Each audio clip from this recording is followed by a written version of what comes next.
The query is an important part of the reference interview. In order to do the best job possible connecting the patron to the appropriate materials, it is imperative that the librarian ask questions that help clarify what is needed for the project at hand. It is also important for the librarian to start by explaining why the questions are necessary to helping the patron. The librarian can begin with something such as, "In order to help you find materials that will fit your needs, I need to ask you a few questions about your project." Asking questions helps the librarian to clarify the type of material that is needed. Clarifying questions should be specific and helpful. Librarians should use an authentic tone of voice, showing a genuine interest in the patron's needs. Only questions which are pertinent to helping the patron should be asked. When the librarian has trouble connecting the patron's answer to finding the materials needed, the librarian should take responsibility for the miscommunication. This lets the patron know that the librarian has the best interest of the patron in mind and helps put the patron at ease. Mr. Goodman uses his clarifying question skills in order to help Jerry narrow her search and find the materials she is looking for. As he asks Jerry a series of questions, Mr. Goodman explains that the answers that she gives to the questions can help them narrow down the topic and types of materials that Jerry will need to complete her project. Mr. Goodman asks Jerry, "What class is this research project for?" This helps Mr. Goodman know, for instance, if the materials need to be coming from a scientific point of view or a literary point of view. What topic has she been considering? This helps Mr. Goodman to connect the assignment to the things which Jerry finds interesting. What grade is Jerry in? This helps Mr. Goodman to lead Jerry to materials which are appropriate to her age level and grade level.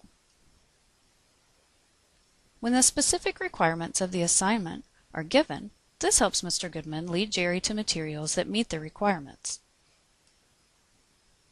How many different sources are required for the assignment? This helps Mr. Goodman know an approximate number of different materials to begin with as he provides recommendations for Jerry. There are certain behaviors that Mr. Goodman exhibits in order to let Jerry know that he is listening to each of her responses. Nonverbal cues include physical actions such as eye contact, smiling, and nodding.